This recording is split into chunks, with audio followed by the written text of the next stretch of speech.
Bonjour chez toi. Ce matin, je viens te parler d'une ville dans laquelle se prépare un boom immobilier touristique. Une ville qui regorge de tellement d'atouts touristiques qu'on dirait que le bon Dieu en a fait un bout de paradis sur terre. Une ville dans laquelle le ministère du Tourisme et des Loisirs de l'État de Côte d'Ivoire a décidé d'y créer un village touristique. Une ville située au bord du golfe de Guinée, à l'embouchure du fleuve Sassandra, bien sûr en Côte d'Ivoire.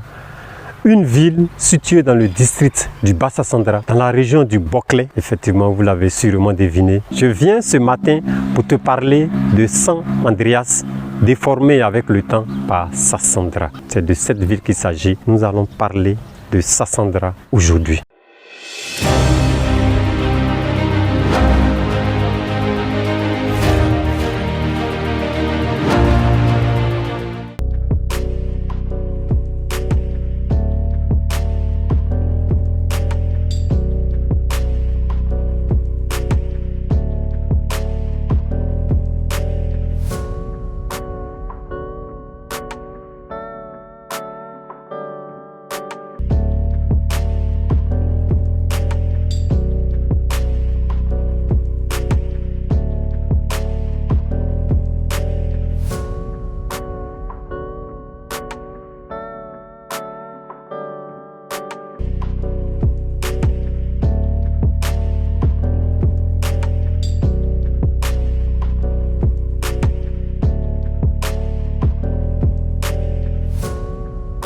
Dans cette vidéo, je vais te présenter les atouts touristiques de la région de Sassandra.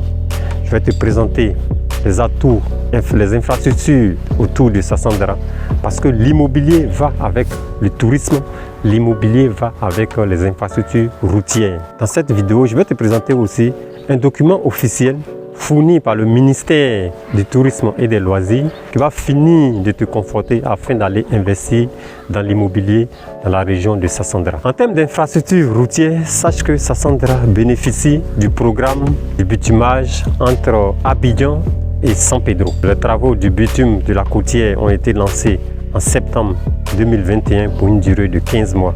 Dans un premier temps, il te faut acquérir des terrains à Sassandra. Oui. Il te faut acquérir des terrains à Sassandra. Le foncier. Dans l'immobilier, la base, c'est le foncier.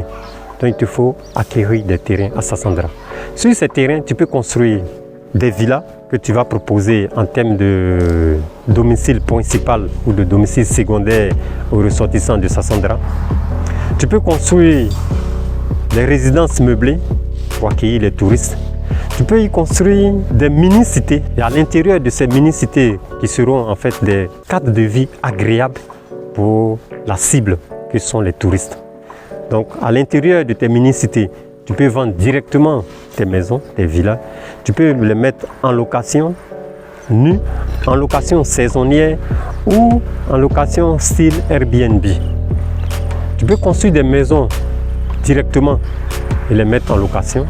Tu peux construire directement des hôtels au niveau de Sassandra pour les touristes, le flot de touristes qui sera à Sassandra. Et au cours de la préparation de cette vidéo, nous avons reçu l'information comme quoi il manquerait même des maisons à louer pour les travailleurs au sein de Sassandra. Donc voici un peu quelques astuces, quelques informations que je voulais partager avec toi pour que toi aussi tu puisses bénéficier de ce boom touristique immobilier qui se prépare à Sassandra. Merci et rendez-vous à notre prochaine vidéo pour bâtir ton patrimoine immobilier. Surtout, n'oublie pas de t'abonner et d'activer la cloche de notification pour ne rater aucune de nos prochaines vidéos. Finance 5G pour bâtir votre patrimoine immobilier.